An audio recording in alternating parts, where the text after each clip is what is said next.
What's up, rockers? Welcome to another episode of the Talk Louder podcast. Hit that subscribe button on our YouTube channel. Leave us your likes and comments. You can also leave likes and comments on our Facebook page. Follow us on iTunes and Spotify. Also, Instagram at talklouder_podcast and our website, talklouderpodcast.com. I'm Metal Dave Glessner along with my co-host Jason McMaster.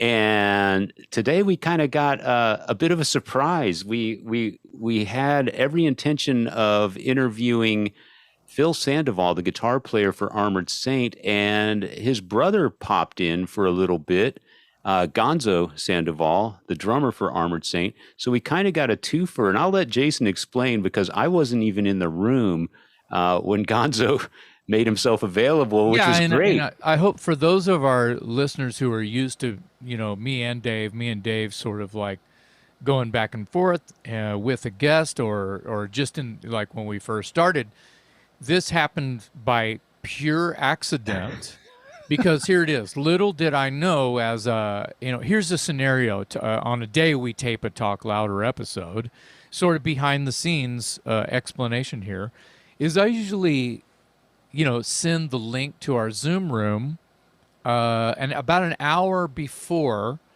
just so they already have it and I can take a break and go do whatever. Well, just like a couple of minutes after I sent Philip the link, I see the name Gonzo Sandoval pop up in the waiting room, and I'm like, what the hell's going on?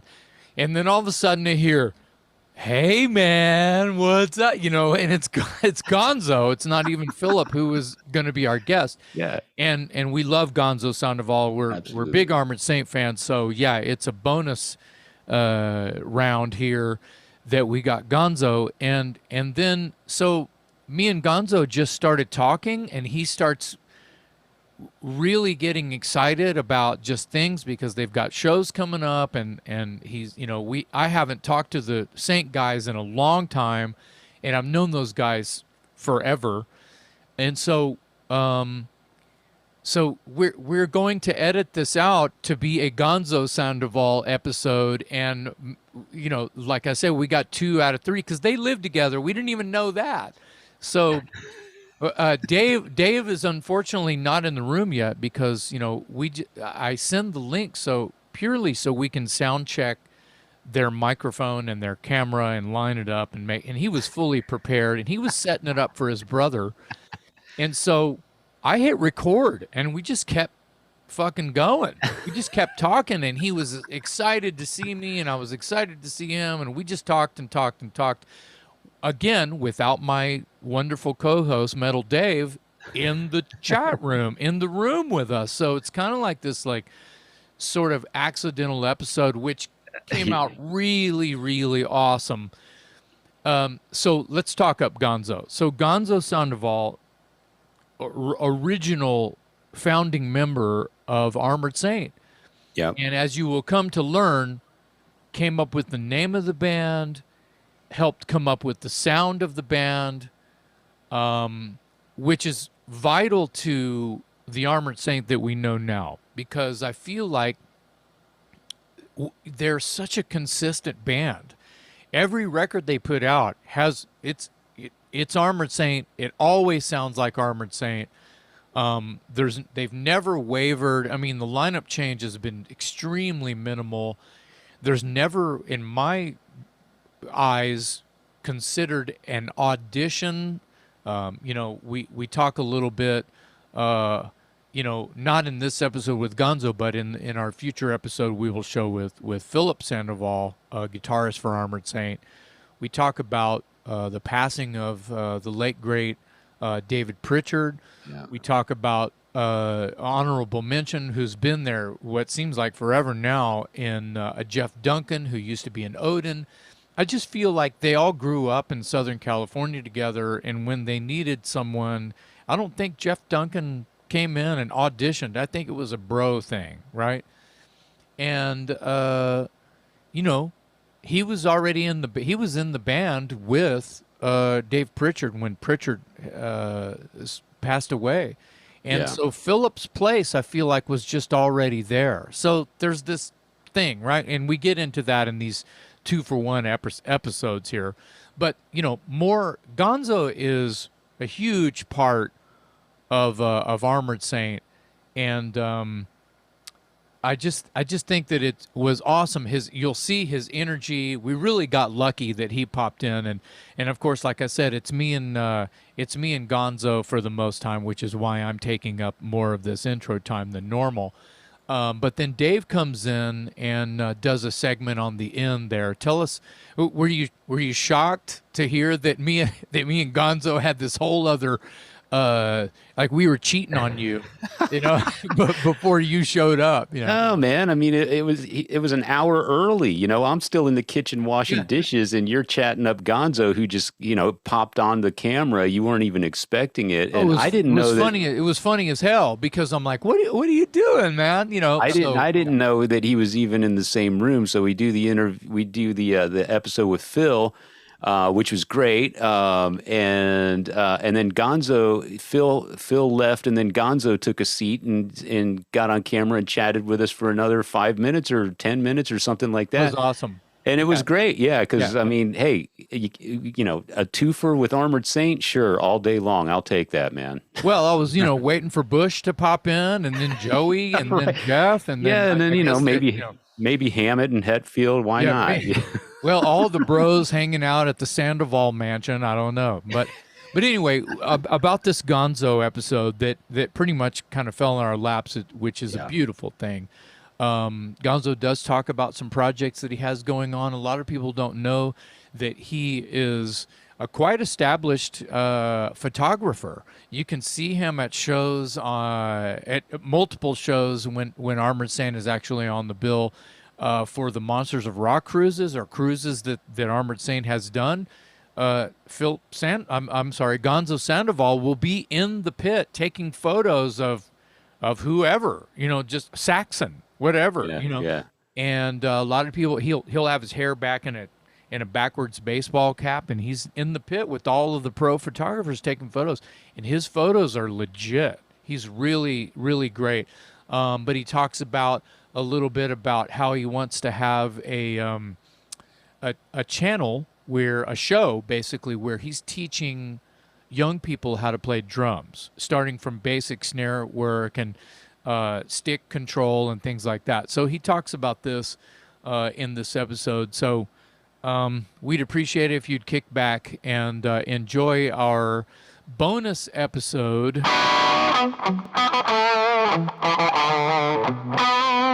Gonzo from Armored Saint, how are you? I'm doing great. Awesome. Having fun. Awesome. So this is like a bonus because we're about to talk to your brother, but I like how you're his like techie guy coming on here before, and it was a nice surprise because I was just turning on my camera and boom, there you were setting up stuff. So can we talk to you a little bit about the latest Armored Saint videos? Because you and I were chatting off camera, and I just wanted to record this. Tell us about the process of your latest record and the videos you made for the videos in particular that you made for Punching the Sky. Right. Punching the Sky is the latest Armored Saint record. It came out October 23rd, 2020. And, it's really tough and kind of awkward sometimes to talk about the last 2 years because everyone's life has just been spun. But yes, sir. I've been trying to just stay in the creative world and get better at the craft.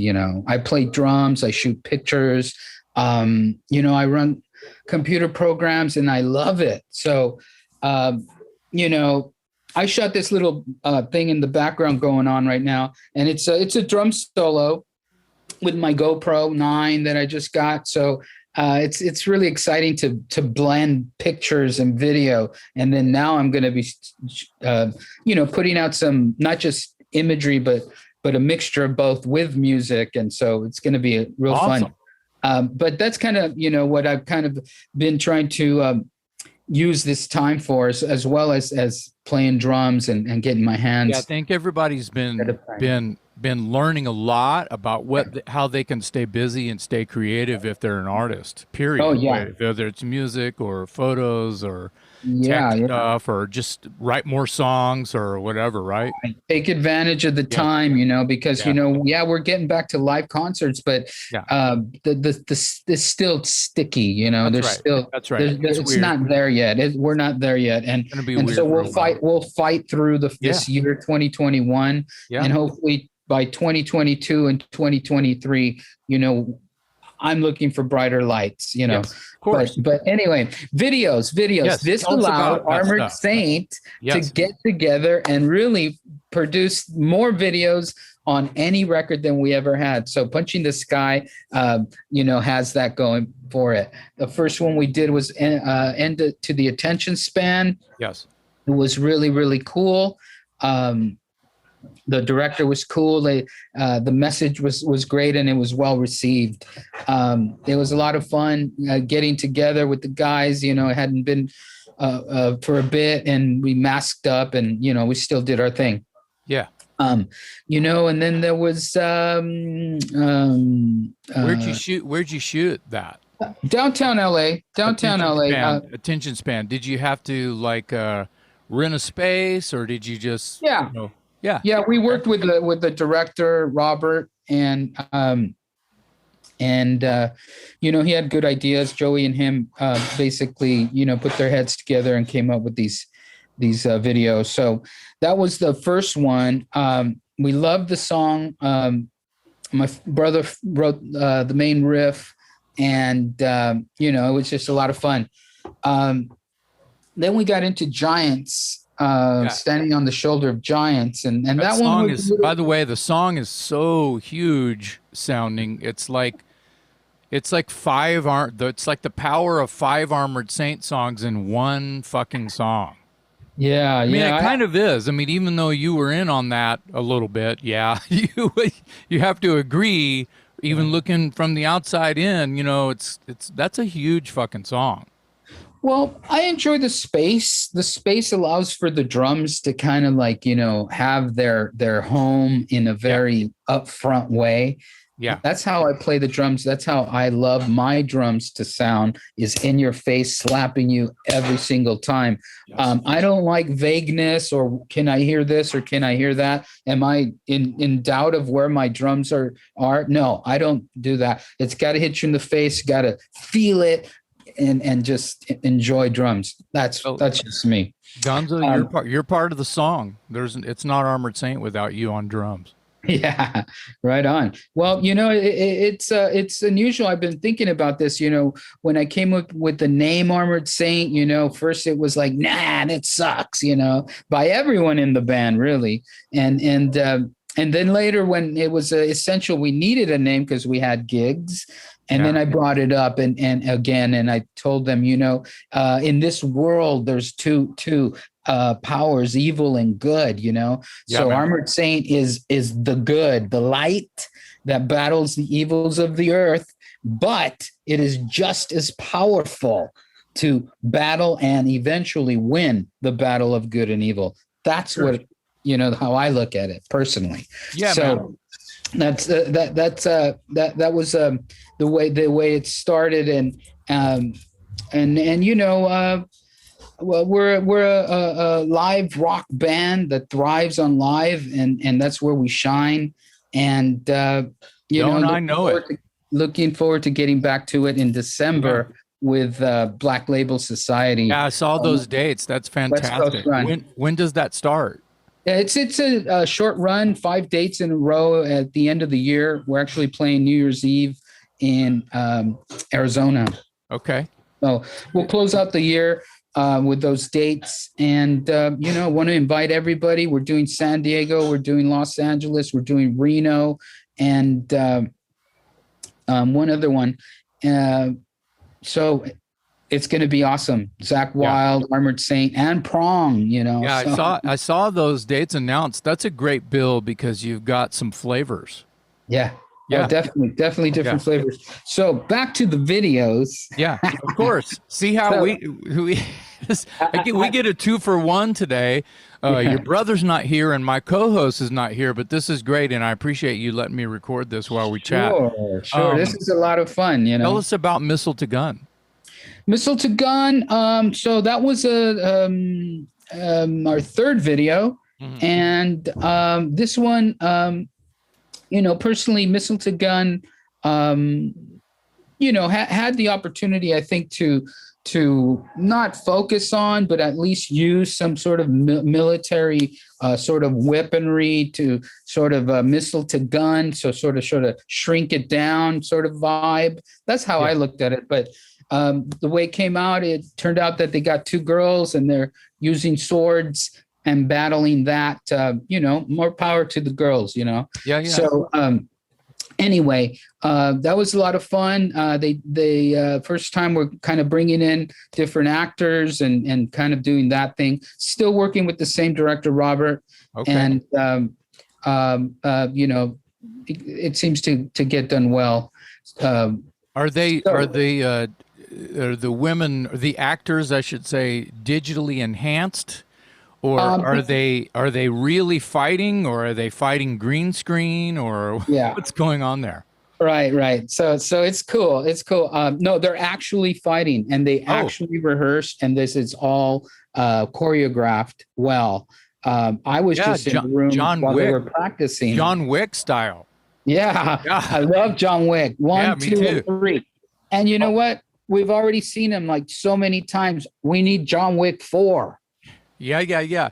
So does Keanu Reeves have his John Wick action figure out yet? Because he's in well-deserved of that. I think he actually does. Good. Okay. Yeah. You notice how all headbangers and rockers, they like the John Wick movies just because you realize that? It's like everyone's always talking about it. Dee Snider's always talking about it. Everyone loves John Wick, man.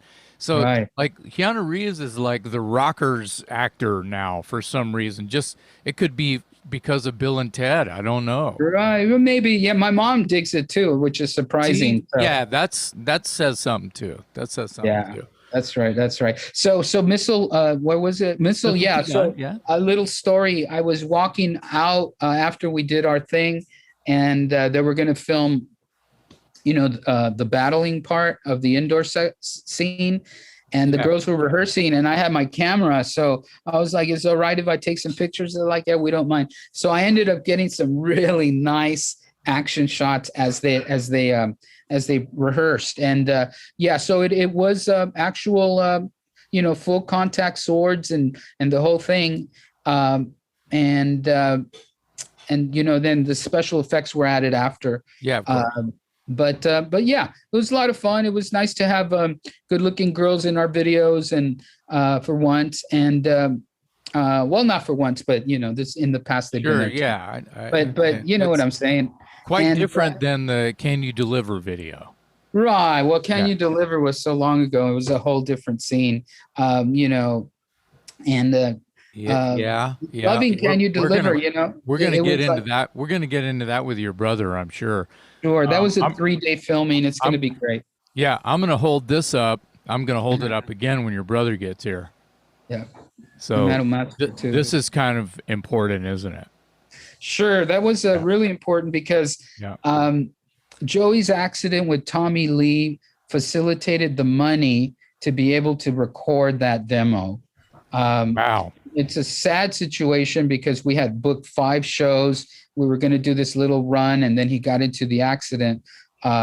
And so we had to cancel the shows. We were kind of bumming. But at the end, we're like, perhaps we should use this opportunity and this money. Joey was kind enough to use that, and it happened. We filmed studio time with studio time at Track Record with Bill Matoyer as the engineer.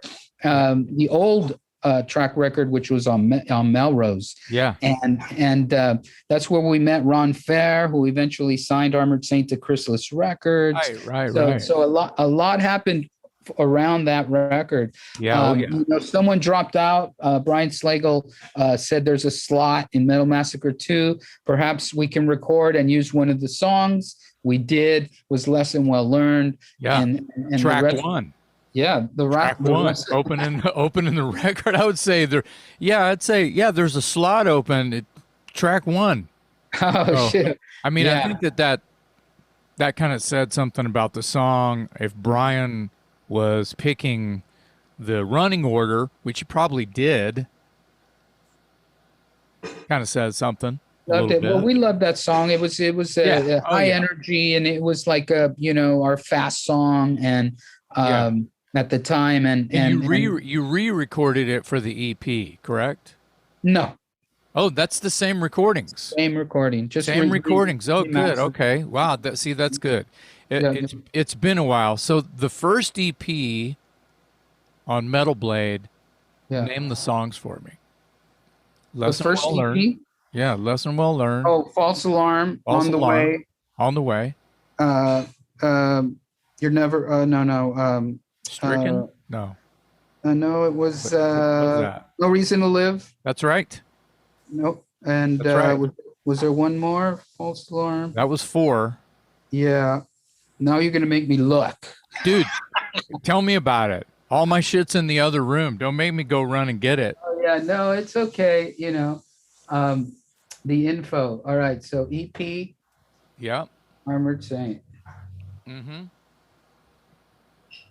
You know you're getting old when you got to Google your own shit. Yep. Yep. I love Oh, it so I know, much. I love how real it is, you know. Oh, you were right. Stricken by Fate. Stricken by Fate. Oh, yeah. We weren't that old. We got Oh, them. man, we got them all. We got them all. It was Stricken.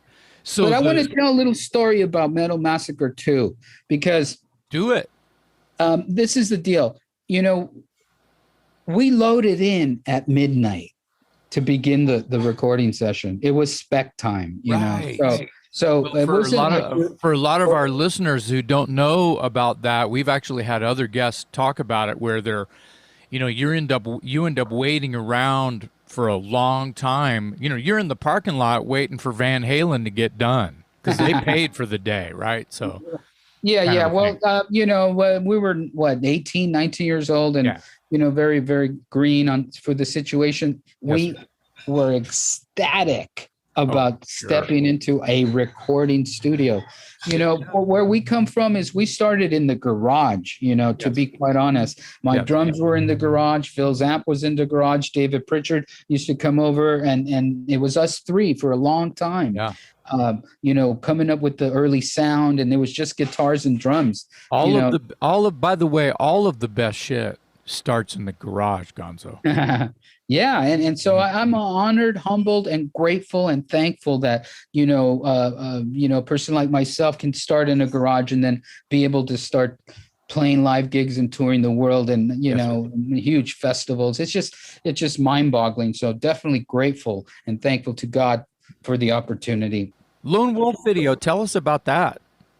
So it was cool. We rented this GTO, and it was cool. It was parked behind me, and it was a lot darker. It was a different approach. A lot of smoke, a lot of mist, a lot of haze in the shots. But this background that I did, I said, well, you know what? I want to record a drum solo. So I did. I got this little clip behind me, which I'll be using in my new channel, which is going to be called Gonzo Drums of Thunder. I'm going to help educate the youth. I want to teach anyone and everyone who wants to learn how to play drums. I'm going to give it away on my channel from the beginning, the single stroke, the double stroke, the paradiddle, and then we'll apply that to the drum set, spend time with the trap kit. That's hi-hat, snare, and kick only. Get tight with that, and then we'll learn the rest, move on. What a great idea. Yeah. I think like this. Look, if we can teach the youth, right, to love rock and roll, to get inspired, not only is it a mental and mathematical a good thing for the mind, body, and soul. If you find other people, other youth that love music, you form new bands, and the legacy of rock and roll will move on in the youth. And Yes. the sooner they grab it and find the juice of life within it, then the better we're going to be off as rock and roll lovers and fans of music, because the new generation is going to surprise us. Yes, But amen to that. right now, did you right know that, now, did you know they that don't have the avenue. I've been teaching for the School of Rock for 15 years? That's great. So I get to see a lot of little biddies turn it around. You know, they start when they're 7 or 8, and in a few short years, they're playing Eruption on guitar. Yeah. Yeah. So stuff like that. Yeah. You know, all instruments, and it's exactly how you're saying it. There was an old slogan the school was using for a while, and it was they don't use it anymore, and it's my favorite slogan they ever had for their ad campaign. It was "Saving rock and roll one kid at a time." Yeah. Well, So I mean, that could be literal. You know, there's yes. millions of kids, and I just want to at least let them know that if they're interested, there is an avenue to pick it up, and it won't cost you nothing, and you may inspire others from your drive. So I just want to pass it on, and you know, I'm very thankful and grateful to God for giving me these talents that I have. I want to share. Yes. Well, thank you for talking to us, Gonzo. Definitely. And Thank you, Jason McMaster. You rock. Thank you, bro. I'm gonna ask Gonzo if he remembers this. So Okay, good. it's Good luck. it's the Symbol of Salvation tour, San Antonio, Cameo Theater. I'm there. You're out in the parking lot. I ask you if I can interview you. This is before I knew that you had to go through a publicist to do an interview. Right. Direct. I was like a young green kid, had no idea what I was doing. Wow. I ask you for an interview. You say, sure. You sit down in my car, and I've got a boom box, and I hit record, and I do this interview with you for my college newspaper, and I still have the clip to this day, and I was thrilled. Yeah. Nice. Interviewed Gonzo in my car outside of the Cameo Theater in San Antonio. On a boombox. On a boombox, baby. Hey, sign of the times. Yeah, man, nothing but the best. I was a real pro. Cool. Yeah. Hey, man, the new album's great, man. It's awesome. And Phil was saying he's going to get a shot to get vaxxed. I was going to ask him, and I'll just ask you. Are you guys ready to hit the road for this thing, or is everybody in place and ready to tour, or what? Well, we have a week of dates in December, so you know, but then now things are starting to pop up. So, you're doing the Zakk Wylde thing, right? Yeah, that's in December. So I'm myself, you know, I'll be prepped and ready October, November. You know, yeah. But I'm doing so many other things right now. I'm at the moment not playing drums every day, so I need to get on my horse and get these hands ready. They're ready, but it's the whole physical of trying to perform, making it look like it's cake, you know. Yeah, man. Second nature. But it's the heart, and it's the stamina that you need to you know, the hidden energy that makes it all roll. Absolutely. You got to loosen up and be ready to go. Yeah. That sounds like a great bill, you guys in Black Label. You're going to do more than what was it? It was only like 6 or 10 dates or something so far? It's 5 dates, and they're all in a row, so it's no days off. So it's going to be a great, quick shebang. Yeah. But you know, you're out there on the road. The first week's always so exciting, and then you get into week 2, week 3, and then by week 4, you're like, whoa. Sometimes it takes longer, sometimes it's shorter for other people, but I love touring myself. So 5 dates in a row, it's going to seem like 5 minutes. Sure. So any plans to prongs on the bill too, Dave? Oh, nice. Oh, dude, that's a great bill. That's really good. So any plans beyond the Black Label tour? We're looking right now. You know, we have the movie coming out, the documentary, and hopefully we do a couple of premieres, New York, LA, Germany, maybe England. Awesome. Hopefully Texas. I love Texas. And So that'll be fun. As far as firm dates right now, there's a couple of things that unfortunately we had to pass on, but we just keep our fingers crossed the right thing will come around. So far it's just those 5 dates at the end of the year. Yeah. Yeah. It's going to be our 40th anniversary next year, sort of, because the way things go. But we'll see how it goes. I'll be ready once I'm prepped from October on. I'm ready to rock for years. Nice. Awesome. Nice. Well, the new album's great. I hope you get a chance to put it on the road and beyond those 5 dates with Black Label. We'd love to see you in Texas, of course. Oh, sure. Yeah, I'm sure we'll get it together. We have that Punching the Sky to promote. It came out October 23rd, 2020, and until now we've done one show. So it's the one show tour. And we were joking at the time, but now it's not. It's real. That's not the whole funny tour. now. Yeah, a year and a half. We did the one date. That was the streaming show, right? Yeah. And we played some new material, which was awesome. But this time around, we really love Punching the Sky. Joey did a great job producing, and John and Joey did a great job with Phil doing the songwriting. And, it was unusual to record on this time. The drums, I took a different approach. I love the result. So I'm looking to forward to perform these songs live, because the record really is just shattering, Yeah. But the energy of those songs when it's live and in your face. Okay, we'll see you there. Rock and roll. Okay. So much like I asked your brother earlier, what was your earliest musical memory, and then who was your first drum hero? Earlier musical memory. We grew up with 4 sisters, me and my brother. So my older sister, Livy, we call her, she was into Olivia Newton-John. The origins are not very metal, just to say. That's okay, fine. so Olivia Newton-John, she was jamming that stuff. Elton John, she was jamming that stuff. Yes. So we got kind of in that wow, these songs are great. I myself started playing guitar.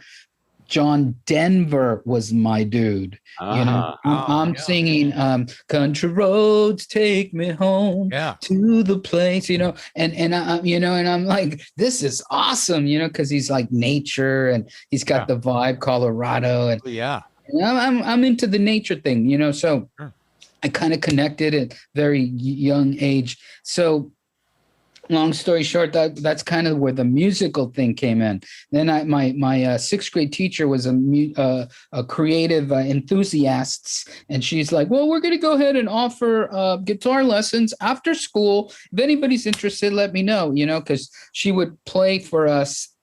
She said, art is not for Friday. We're going to have art every day. And, I'm going to play some music before nap time. So I hope you enjoy it. And that was part of the teaching. And I'm like, yeah. So the music, cool. I took her class. I played at my 6th grade graduation guitar, and but really when I got to junior high, which was 7th grade, I'm like, boom, I want to play cello. So I got the cello. And the teacher's like, let me hear what you got. And, and he's like, okay, we're going to put you in the senior class. And I'm like, wait a minute, I just started.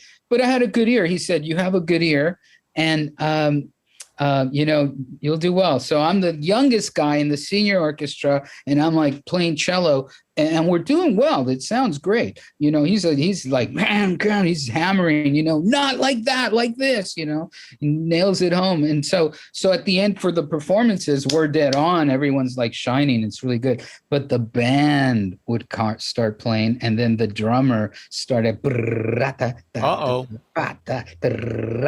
And I'm like,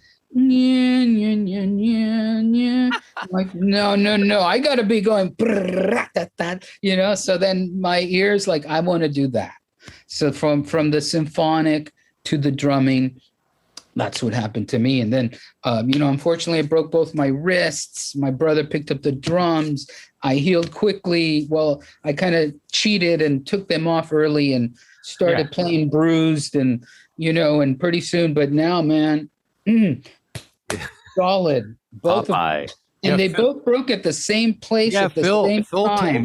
Phil Crazy. told us about the Tarzan rope out front. How you slipped and it was the day he had to go pick up your first drum kit. Yeah, well, that was supposed to be me. I was gonna go get him, and then once I broke, I said, "Go get my drum set." So, Well, at least that didn't waver your love for the drums. No. I mean, it put me on hold for about 3 months, but then after that, it was full on. Who was your first drum hero? Oh, drum hero. I have to say John Bonham. John Bonham. You guys are a Zeppelin family because Phil said Jimmy Page was his guitar hero. So right, but I did Phil Rudd, AC/DC. And then there's Simon Phillips. Sin After Sin. Oh my God. And then with Jeff Beck, the Steve Smith, with Journey, yes. and even Vital Information, his solo records. So there's a lot of Buddy Rich. That's like my top. And then Louis Bellson. Of course, in the jazz world, and so there's so many. That come after that. So myself, I'm actually just focusing on trying to be the best me. I love all these drummers and I get influenced and I'm like, yeah, but what can I do with this? So that's kind of where my focus is. I'm trying to be the best me and as a person, as a musician, and try to be inspirational in this world.